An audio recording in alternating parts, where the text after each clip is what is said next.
Before we dive into this extraordinary story, if you enjoy detailed historical accounts that reveal untold stories from World War II, please subscribe to our channel and hit the notification bell so you never miss our in-depth documentaries.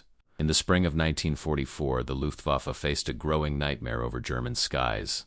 Their most experienced fighter pilots, men who had shot down dozens of Allied bombers and fighters, were now falling in alarming numbers to an American fighter that seemed to rewrite all the rules of aerial combat.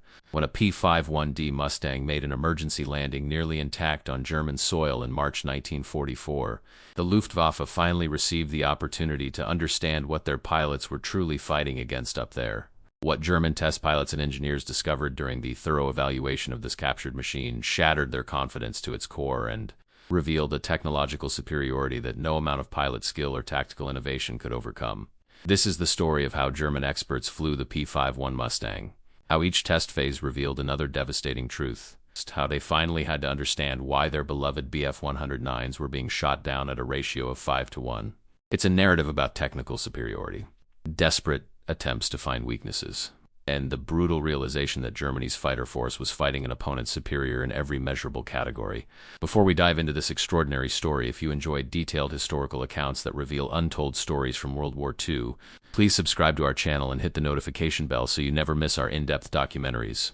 March 15, 1944 was a typically gray spring day over northern Germany when Oberleutnant Heinrich Müller of the Jagdfluggerschule at Wernochen received the call that would completely change his day and ultimately his understanding of the air war. An American fighter, identified as a North American P-51D Mustang, had been damaged after an engagement with German fighters and had made an emergency landing in a field near Brandenburg.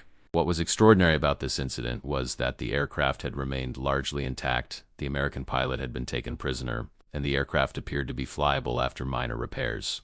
Muller, an experienced test pilot with over 2,000 flight hours and a veteran of the Battle of Britain, immediately understood the significance of this news. For months, reports had been circulating through the Luftwaffe about an American long-range fighter that had transformed the entire strategic situation in the air over Europe. La 51 Mustang was not a completely unknown aircraft to the Luftwaffe. Kuraba, German pilots had sporadic encounters with early Mustang variants since late 1943, which had been deployed as reconnaissance aircraft or ground attack planes. But the P-51D, the newest variant with the powerful Packard Merlin engine and distinctive bubble canopy, had only begun appearing in large numbers over Germany in early 1944. The results had been catastrophic for the Luftwaffe. Fighter pilots who had survived years of combat against British Spitfires and American Thunderbolts were reporting that the Mustang was something entirely different. An aircraft that seemed to have no weaknesses and could outperform German fighters in virtually every flight regime. Loss rates among German fighter pilots had skyrocketed, and by March 1944, Luftwaffe intelligence was receiving reports that suggested German fighters were being shot down at ratios approaching 5-1 when engaging Mustangs in equal numbers. These statistics were so shocking that many senior officers refused to believe them, attributing the losses to pilot inexperience or tactical errors rather than to fundamental aircraft performance deficiencies. Now, with an intact P-51D available for evaluation, the Luftwaffe would finally be able to determine the truth. Muller arrived at the landing site within 2 hours of receiving the call, accompanied by a team of engineers from the Erprobungsstelle Rechlin, the Luftwaffe's primary aircraft testing facility. What he saw when he approached the downed Mustang took his breath away. The aircraft sat in the muddy field, its sleek lines and purposeful design evident even in its damaged state. The P-51D had clearly been hit by cannon fire, with several holes visible in the left wing and damage to the tail section, but the overall structure appeared sound. The landing gear was intact, the engine seemed undamaged, and most critically, the aircraft had not burned. This was an intelligence windfall of the first magnitude. The American pilot, a young first lieutenant named Robert Anderson from the 357th Fighter Group, had been quickly removed from the scene and was being transported to an interrogation center. He had provided only his name, rank, and serial number as required by the Geneva Convention, but his aircraft would tell German engineers everything they needed to know. Within hours, a recovery team had arrived with specialized equipment to transport the Mustang to Rechlin. The aircraft was carefully lifted onto a flatbed truck, its wings removed to facilitate transport through narrow German roads. By nightfall on March 15, the P-51D was inside a secured hangar at Rechlin, surrounded by engineers, technicians, and senior Luftwaffe officers who had traveled from Berlin specifically to see this prize. The atmosphere in the hangar was one of intense curiosity mixed with apprehension. Everyone present understood that this aircraft represented the cutting edge of American aviation technology. and what they learned from examining it could potentially save German lives or confirm their worst fears about the technological gap between Germany and the United States. The evaluation program began immediately with a detailed photographic and dimensional survey of the entire aircraft. Every panel was photographed, every component cataloged, every measurement recorded. The chief engineer leading the evaluation was Dippeling Klaus Weber, a veteran of aircraft evaluation programs who had examined captured British and Soviet aircraft throughout the war. Weber approached the P-51D with the systematic thoroughness that characterized German engineering, but even his professional detachment could not conceal his growing amazement as the examination progressed. The first revelation came when Weber's team began examining the aircraft's construction methods. The P-51D was built using manufacturing techniques that were simply beyond German capabilities at this stage of the war. The fuselage was a marvel of streamlined design, with perfectly flush riveting throughout and tolerances that were astonishingly tight. Every panel fit precisely, every joint was sealed perfectly, and the overall finish was smooth as glass. German aircraft of 1944, by contrast, were increasingly showing the effects of material shortages, forced labor, and rushed production schedules. Panel fits were often crude, riveting was sometimes done hastily, and overall finish quality had deteriorated as the war progressed. Weber examined the cockpit and was immediately struck by its ergonomic design and comprehensive instrumentation. The pilot's seat was well positioned with excellent visibility through the bubble canopy, which provided an unrestricted view in all directions. German fighters, including the Bf-109, had relatively poor rearward visibility due to their framed canopies and fuselage design. In air combat, the ability to see your opponent was often more important than raw performance, and the P-51D gave its pilot a tremendous advantage in situational awareness. The instrument panel was logically arranged with all critical instruments, easily visible and all controls within comfortable reach. The cockpit was spacious by fighter standards, allowing the pilot to move and operate comfortably during long missions.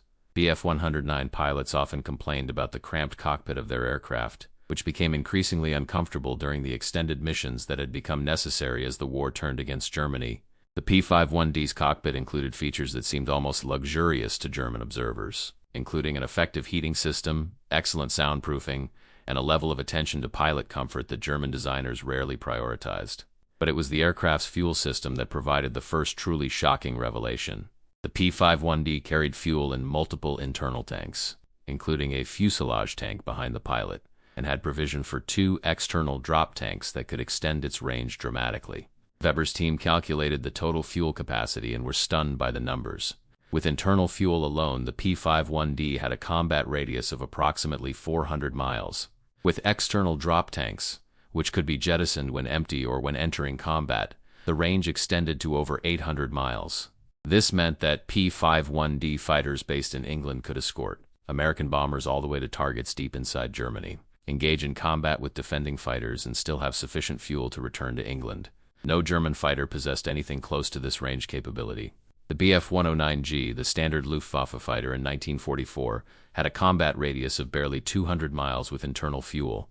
German fighters scrambling to intercept American bomber formations had to climb to altitude, engage the bombers and their escorts, and then land as quickly as possible before running out of fuel. The Americans, by contrast, could loiter over Germany for extended periods, hunting German fighters and providing continuous protection for the bomber streams. The implications were profound and deeply disturbing. The strategic situation in the air over Germany had fundamentally changed with the introduction of long-range escort fighters like the P-51D. Previously, German fighters could attack American bomber formations during the portions of their missions when they were beyond the range of escort fighters. Now, American fighters could accompany the bombers throughout their entire mission, and German fighters had to engage them on highly disadvantageous terms. The Luftwaffe was being forced to climb up to engage formations that had altitude advantage, numerical superiority, and unlimited time to position themselves advantageously. The long range of the P-51D meant that its pilots could choose when and where to fight, while German pilots had no such luxury.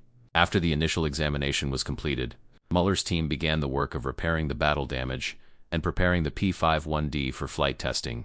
The bullet holes in the wing were patched, damaged hydraulic lines were replaced, and the control systems were thoroughly inspected and tested. German engineers were impressed by the robust construction of the control systems, which featured redundant cables and pushrods that made the aircraft more survivable in combat. The self-sealing fuel tanks, which automatically sealed punctures to prevent fuel loss in fire, were far superior to anything in German fighters. By the third week of March, the P-51D was declared ready for its first test flight. Oberleutnant Muller would conduct the initial evaluation. with strict instructions to thoroughly document the aircraft's handling characteristics, performance, and any weaknesses that could be exploited by German fighter pilots. On March 25, 1944, Muller climbed into the cockpit of the P-51D for the first time as a pilot rather than an observer. German ground crew had painted temporary Luftwaffe markings on the aircraft to prevent it from being shot down by overzealous German anti-aircraft gunners, and Muller had filed a flight plan that would keep him well away from active combat zones. He strapped into the seat, which he noted was far more comfortable than the Bf-109's, and began his pre-flight checks. The Packard V16507 engine, a license-built version of the British Rolls-Royce Merlin with a two-stage supercharger, started smoothly and settled into a deep, powerful idle that vibrated through the airframe. Muller advanced the throttle for takeoff and was immediately impressed by the engine's responsiveness and smooth power delivery. The P-51D accelerated rapidly and lifted off after a remarkably short ground roll. As the landing gear retracted and Muller established a climb, he began to understand what German fighter pilots had been facing. The P-51D climbed like nothing Muller had ever flown. The combination of the powerful Merlin engine and the aircraft's clean aerodynamic design produced climb rates that exceeded the Bf-109G by a significant margin, particularly at higher altitudes where the two-stage supercharger maintained power that German engines could not match. Muller climbed to 25,000 feet and leveled off, noting that the engine was running smoothly and showing no signs of the roughness or power fluctuation that plagued German engines at high altitude. Remained comfortable despite the thin, cold air outside, and the heating system kept the canopy clear of frost. Muller began putting the Mustang through a series of maneuvers designed to evaluate its handling characteristics. The aircraft responded to control inputs with a precision and harmony that was simply exceptional. The ailerons were light and effective throughout the speed range, providing excellent roll rate even at high speeds where the Bf-109's ailerons became heavy and sluggish. The elevator was perfectly balanced, allowing precise pitch control without excessive force. The rudder was effective but required less input than German fighters due to the P-51D's superior directional stability. Muller attempted a series of high-speed dives, accelerating to over 500 miles per hour indicated airspeed. The P-51D remained stable and controllable throughout, with no tendency toward flutter or control reversal that affected some German fighters at high speeds. The aircraft could be pulled out of the dive smoothly without excessive G-forces or structural stress. Muller then climbed back to altitude and attempted combat maneuvers, including rolls, loops, and defensive brakes. The P-51D performed every maneuver smoothly and predictably with no bad habits or dangerous characteristics. The stall behavior was particularly benign, with plenty of warning through buffeting and a gentle brake that could be easily recovered with standard technique. German fighters, particularly the Bf-109, were far more demanding to fly and had several dangerous characteristics that killed inexperienced pilots. The Bf-109's narrow landing gear made ground handling treacherous. Its high wing loading made it prone to snap rolls and tight turns, and its stall characteristics could be vicious if the pilot was not vigilant. After 90 minutes in the air, Muller brought the P-51D back to Rechlin and executed what he later described as the easiest landing he had ever made in a fighter aircraft. The wide-track landing gear was stable and forgiving. The forward visibility was excellent, and the aircraft touched down smoothly with no tendency to ground loop or bounce. Muller taxied back to the hangar and shut down the engine, then sat in the cockpit for several minutes collecting his thoughts before climbing out. What he had just experienced had fundamentally altered his understanding of the air war. The P-51D was not just marginally better than German fighters, it was superior in virtually every measurable category. It was faster at all altitudes, it climbed better, especially above 20,000 feet. It had longer range by a factor of 3 or 4, it had better visibility, it was easier to fly, and it was more forgiving of pilot errors. The only area where German fighters might have an advantage was instantaneous turn rate at low to medium speeds. And even this advantage was marginal and came at the cost of energy that the P-51D could easily recover with its superior power-to-weight ratio. Muller's debriefing with Weber and the assembled Luftwaffe officers was somber and direct. He stated clearly that the P-51D represented a quantum leap in fighter design and capability that Germany could not match with existing aircraft. He explained that the Mustang's combination of range, performance, and handling meant that American pilots could choose when and where to fight, could break off engagements whenever disadvantaged, and could pursue German fighters relentlessly because they had fuel and performance to spare. German pilots, by contrast, were always operating on the edge of their fuel reserves, always at a performance disadvantage at the altitudes where combat occurred, and always forced to accept combat on American terms because they had no choice if they wanted to defend Germany from the bomber streams. The officers present pressed Muller for weaknesses, for any vulnerability that could be exploited tactically. Mueller was honest in his assessment. The P-51D had no significant weaknesses in combat. Its only potential vulnerability was that it was slightly less maneuverable than German fighters in sustained turning engagements at low altitude, but exploiting this required German pilots to survive long enough to force such an engagement, and the Mustang's superior speed and climb performance meant its pilot could simply refuse to fight on those terms. The evaluation program continued for several more weeks, with additional flights conducted by other test pilots and detailed analysis of every system and component. German engineers paid particular attention to the Packard Merlin engine, hoping to learn something that could be applied to German engine development. What they found was both impressive and depressing. The Merlin was a masterpiece of precision engineering, with tolerances and material quality that German manufacturers could no longer achieve.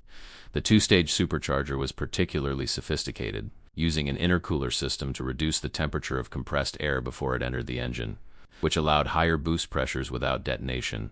German engines used single-stage superchargers that were less effective at high altitudes, and attempts to develop two-stage systems had been hampered by material shortages and manufacturing difficulties. The Merlin's fuel injection system was more precise than German systems. The ignition system was more reliable, and the overall construction quality was simply superior in every detail. The armament evaluation revealed another area where the P-51D excelled. The aircraft carried 6 50 caliber Browning M2 machine guns, 3 in each wing, with ammunition capacity of approximately 400 rounds per gun. This gave the P-51D tremendous firepower sustainability compared to German fighters. The Bf-109G typically carried one 30mm cannon and two 13mm machine guns, but the 30mm cannon had only 60 rounds of ammunition, enough for about 3 seconds of sustained fire. German pilots had to make every shot count and often found themselves out of ammunition after 1 or 2 attack passes. The P-51D pilot could fire for much longer periods, allowing for less precise aim and multiple attack opportunities. The .50 caliber rounds, while individually less destructive than 30mm shells, were fired in such volume and with such accuracy that they were devastatingly effective against German aircraft. The guns were mounted close to the fuselage, which meant their fire converged at a relatively short range and created a concentrated stream of projectiles that could tear apart German fighters. German engineers also examined the P-51D's structure in detail, paying particular attention to damage tolerance and survivability features. The aircraft was built with multiple redundant systems, so that damage to one component would not necessarily result in loss of function. The fuel tanks were self-sealing and located in positions that minimized vulnerability to enemy fire. The engine and cockpit were protected by armor plate that was strategically positioned to protect vital areas without adding excessive weight. The cooling system for the Merlin engine, which used a radiator mounted under the fuselage, was surprisingly robust and could sustain some damage while continuing to function. Overall, the P-51D was designed to survive battle damage and bring its pilot home, a philosophy that contrasted sharply with German design principles that prioritized performance over protection. German fighters of 1944 typically lacked adequate armor protection, had minimal redundancy in critical systems, and were increasingly vulnerable due to material substitutions forced by shortages. One of the most revealing tests conducted by the Luftwaffe evaluation team involved mock combat between the captured P-51D and ABF-109G6, the most common German fighter variant in service during 1944. The exercise took place on April 8, 1944, at high altitude over Rechlin. Mueller flew the P-51D while Hauptmann Wolfgang Fischer, an experienced fighter pilot with 43 victories to his credit, flew the Bf-109G6. The rules of engagement called for the two aircraft to start at equal altitude and speed, then engage in simulated combat with each pilot attempting to achieve a firing position on the other aircraft. The exercise was monitored by observers on the ground and filmed by cameras mounted on chase aircraft. The results were unambiguous and deeply disturbing for German observers. The mock combat began with both aircraft at 25,000 feet, flying in opposite directions. On the signal, both pilots turned toward each other for a head-on pass, then broke into aggressive maneuvering. Within seconds, it became clear that the P-51D held every advantage. Mueller could outclimb Fischer, out-accelerate him, and maintain energy better in any maneuver. When Fischer attempted to use his aircraft's instantaneous turn rate to reverse the situation, Mueller simply climbed away and repositioned for another attack. The Bf-109's only chance was if Mueller made a mistake and allowed himself to be drawn into a slow-speed turning fight near the ground. But an experienced P-51D pilot would never make such an error. After 15 minutes of maneuvering, Mueller had achieved 6 theoretical kill positions while Fischer had achieved none. The exercise was terminated and both aircraft landed. Fischer's debriefing was blunt and demoralizing. He stated that fighting a competent P-51D pilot in ABF-109G was essentially suicide. that the American aircraft was superior in every aspect that mattered in combat, and that German pilots were being asked to overcome impossible odds through superior skill alone. The mock combat exercise was repeated several more times with different pilots in different scenarios, including engagements starting at various altitudes and energy states. In every case, the P-51D dominated the encounters unless the pilot made deliberate errors to simulate inexperience or poor tactical decisions. Even when the Bf-109 pilot was given significant advantages such as higher starting altitude or a position behind the P-51D, the American aircraft could usually escape or reverse the situation within a few minutes. The only scenario where the Bf-109 consistently won was when the P-51D pilot was required to remain in a slow-speed turning fight at low altitude, but as German pilots knew from bitter combat experience, American P-51D pilots had been well-trained never to accept such disadvantageous engagements. The Americans understood their aircraft strengths and fought accordingly, using high-speed slashing attacks and boom-and-zoom tactics that exploited the Mustang's superior speed, climb, and energy retention. The final report compiled by Weber and his engineering team was comprehensive, brutally honest, and profoundly pessimistic about the Luftwaffe's ability to contest American air superiority. The report documented every aspect of the P-51D's design and performance, compared it systematically to German fighters, and concluded that the Mustang represented a technological achievement that Germany could not match in the remaining time available before the war's inevitable conclusion. The report noted that the P-51D's superiority stemmed not from any single revolutionary feature, but from the integration of proven technologies executed with exceptional engineering precision and manufacturing quality. The Merlin engine, the laminar flow wing design, the efficient cooling system, the long-range fuel capacity, the excellent visibility, the robust structure, and the heavy armament all combined to create an aircraft that was greater than the sum of its parts. Each individual component was excellent, and together they created a fighter that dominated the skies over Europe. The report made specific recommendations for German fighter development and tactics, though Weber acknowledged that most recommendations could not be implemented quickly enough to affect the war's outcome. He recommended developing fighters with two-stage supercharged engines for better high-altitude performance, improving pilot visibility through bubble canopies, increasing fuel capacity for longer range and combat endurance, and emphasizing pilot training and high-speed combat tactics. He also recommended focusing production on fewer, better aircraft types rather than continuing to produce multiple variants of older designs. However, Weber noted that Germany's industrial situation made implementing these recommendations extremely difficult. Material shortages, Allied bombing of factories, and the general deterioration of Germany's economic situation meant that producing even existing aircraft types was becoming increasingly challenging, let alone developing and manufacturing entirely new designs. If you've been following this detailed account of how German pilots and engineers examined the captured P-51 Mustang, you now understand why the Bf-109s were suffering such catastrophic losses in 1944. Please take a moment to subscribe to our channel and share this video with others who appreciate in-depth historical analysis. The question of why the kill ratio had reached 5-to-1 in favor of American P-51s was now clearly answered. German pilots were not lacking in skill or courage, they were simply flying inferior aircraft against an opponent that had every advantage. The evaluation report was distributed to senior Luftwaffe commanders and to the Reich Air Ministry, where it was read with growing despair by officials who understood its implications. Some officers advocated for emergency programs to develop new fighters that could match the P-51D, but Germany no longer had the time, resources, or industrial capacity to undertake such programs. The best German fighter designers were already working on advanced projects including jet aircraft, but these programs were years away from producing combat-ready aircraft in meaningful numbers. In the meantime, German pilots would have to continue fighting with the aircraft they had, accepting losses that were unsustainable and watching American air superiority grow month by month. The captured P-51D continued to be used for evaluation and training purposes throughout the spring and summer of 1944. German fighter pilots were brought to Rechlin to see the aircraft and to participate in briefings about its capabilities and potential weaknesses. These briefings emphasized the few tactical opportunities that might allow a skilled German pilot to surprise and destroy a P-51D, but the overall message was sobering. German pilots were advised to avoid extended combat with Mustangs whenever possible, to attack only when holding significant advantages in position and numbers, and to disengage immediately if the tactical situation turned unfavorable. This defensive mindset represented a complete reversal from the aggressive fighter tactics that had characterized the Luftwaffe earlier in the war, and it reflected the reality that German fighters were now outclassed and outnumbered by their opponents.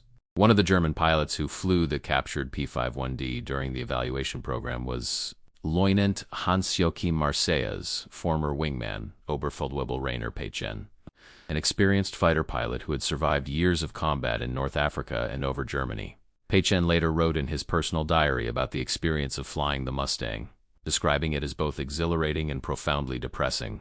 He wrote that the P-51D was the finest fighter aircraft he had ever flown, that it did everything right and nothing wrong, and that flying it made him understand why so many of his comrades had been shot down by American pilots who seemed to have unlimited advantages. He noted with bitter irony that Germany had possessed the basic knowledge to build such an aircraft years earlier, but had squandered opportunities through bureaucratic infighting, conflicting priorities, and the arrogant assumption that German fighters would always be superior to enemy designs. Now Germany was paying the price for those mistakes in the blood of young pilots, who were sent into impossible battles with inadequate equipment. The strategic implications of the P-51D's dominance extended far beyond the immediate tactical situation in air combat. The presence of long-range escort fighters meant that American heavy bombers could strike any target in Germany with relative impunity, systematically destroying the industrial infrastructure that supported Germany's war effort. Oil refineries, aircraft factories, ball-bearing plants, and transportation hubs were all vulnerable to precision bombing attacks protected by fighters that German defenders could not effectively counter. The bomber offensive that had been costly and partially ineffective in 1943 became devastatingly effective in 1944 once P-51D escorts were available in large numbers. German war production, which had actually increased through 1943 despite earlier bombing, began declining in mid-1944 as critical facilities were destroyed faster than they could be repaired or relocated. The fuel situation became particularly critical, with synthetic fuel plants targeted repeatedly and Germany's ability to supply its military with adequate fuel declining month by month. The Luftwaffe attempted various tactical innovations to counter the P-51D threat. Fighter units were instructed to focus attacks on the bomber formations while avoiding engagement with the escort fighters whenever possible. But this proved nearly impossible in practice since the P-51Ds were specifically deployed to protect the bombers and aggressively engaged any German fighters that approached. German pilots tried attacking from directly above or below, where the Mustang's defensive armament was less effective. But these attacks required precise positioning that was difficult to achieve against alert and aggressive American pilots. Some German units experimented with heavily armed interceptors, including the FW-190A, with additional cannon armament, or the Me-410 twin-engine fighter, hoping that heavier firepower might allow them to destroy bombers with single passes before the escorts could react. These tactics achieved some success, but at the cost of making the German aircraft even less able to defend themselves against P-51Ds, and losses among the heavy interceptor units became catastrophic. The captured P-51D evaluation also provided insights into American training and tactical doctrine. Documents recovered from the aircraft included pilots' notes and tactical manuals that revealed how American pilots were taught to exploit their aircraft's advantages. American doctrine emphasized energy management, maintaining high speed, attacking from altitude advantage, and refusing to be drawn into slow-speed maneuver in combat. P-51D pilots were trained to work in pairs, with one pilot attacking while his wingman covered him in position for follow-up attacks. This disciplined tactical approach, combined with the Mustang's superior performance, created a combination that was nearly unbeatable. German pilots, who had often relied on individual skill and aggressive tactics, found themselves consistently outmaneuvered by American pilots who flew as coordinated teams and used their aircraft's capabilities intelligently. The psychological impact of the P-51D's dominance on German fighter pilot morale was severe and contributed to the Luftwaffe's declining effectiveness in the final year of the war. Young replacement pilots arriving at operational units quickly learned that engaging American fighters in the P-51Ds meant accepting odds that made survival unlikely. The 5-to-1 kill ratio that had emerged by mid-1944 reflected not just the technical superiority of the American aircraft, but also the cumulative effects of better training, numerical superiority, tactical flexibility, and psychological advantage. German pilots knew they were flying inferior aircraft against better-equipped opponents, and this knowledge affected their performance. Many experienced pilots who had survived years of combat were killed in 1944, shot down by P-51Ds that they simply could not evade or outfight. The replacement pilots who took their places often had inadequate training due to fuel shortages that limited flight hours, and they faced opponents who held every advantage. The result was a death spiral where German losses exceeded replacement rates and average pilot quality declined continuously. Some German pilots did achieve success against P-51Ds despite the odds against them. The most successful typically were exceptional marksmen who could destroy the American fighter with a single attack pass before the Mustang pilot could react. Or they were tacticians who created situations where they held temporary advantages in position or numbers that could be exploited before the situation reversed. But these successes were exceptions that highlighted rather than contradicted the overall pattern. For every P-51D shot down by a German pilot, 5 or more German aircraft were destroyed by Mustangs. The statistics were clear and undeniable, and they told a story of technological and tactical dominance that no amount of courage or individual skill could overcome. The captured P-51D evaluation program at Rechlin concluded in July 1944 as Allied forces advanced across France and the strategic situation deteriorated further for Germany. The Mustang had by this time been thoroughly documented and its secrets extracted as fully as possible. The aircraft was eventually destroyed to prevent it from being recaptured by Allied forces, but the knowledge gained from its evaluation survived in reports and briefings that circulated through what remained of the Luftwaffe's command structure. The fundamental lesson of the evaluation was clear and undeniable. Germany had lost the technological race in fighter aircraft development, and the P-51D Mustang represented a level of integrated excellence that German industry could no longer match. The 5-to-1 kill ratio was not an anomaly or a statistical fluke, but the inevitable result of superior equipment, better training, sound tactical doctrine, and overwhelming numerical advantage. In the post-war years, surviving German pilots and engineers who had participated in the P-51D evaluation program were interviewed extensively by Allied intelligence officers and aviation historians. Their assessments were consistent and forthright. Muller, who had conducted the initial flight tests, stated that the P-51D was the best piston-engine fighter of World War II and that no German fighter could match it in overall capability. Weber, the chief engineer, noted that the Mustang's excellence stemmed from the integration of proven technologies executed with exceptional precision rather than from revolutionary innovations, and that this approach reflected American strengths in precision manufacturing and quality control. Fisher, who had flown the Bf-109G against the captured Mustang in mock combat, stated bluntly that German pilots in 1944 were being sent to die in aircraft that gave them no reasonable chance of success against competent opponents flying P-51Ds. The story of the captured P-51D evaluation provides insights into the broader dynamics of technological competition in warfare. The Mustang's dominance was not achieved through any single breakthrough, but through the systematic integration of multiple incremental improvements in engine design, aerodynamics, structures, systems, and armament. Each component was excellent, and together they created an aircraft that exceeded the sum of its parts. This approach required industrial capabilities, engineering expertise, and material resources that Germany no longer possessed by 1944. The evaluation made clear that Germany's aircraft industry, which had produced world-leading designs earlier in the war, had been overtaken by American manufacturers who combined innovation with mass production efficiency. The United States was producing P-51Ds at rates approaching 400 per month by mid-1944, a figure that exceeded total German fighter production of all types. This quantitative advantage combined with qualitative superiority to create an insurmountable challenge for German defenders.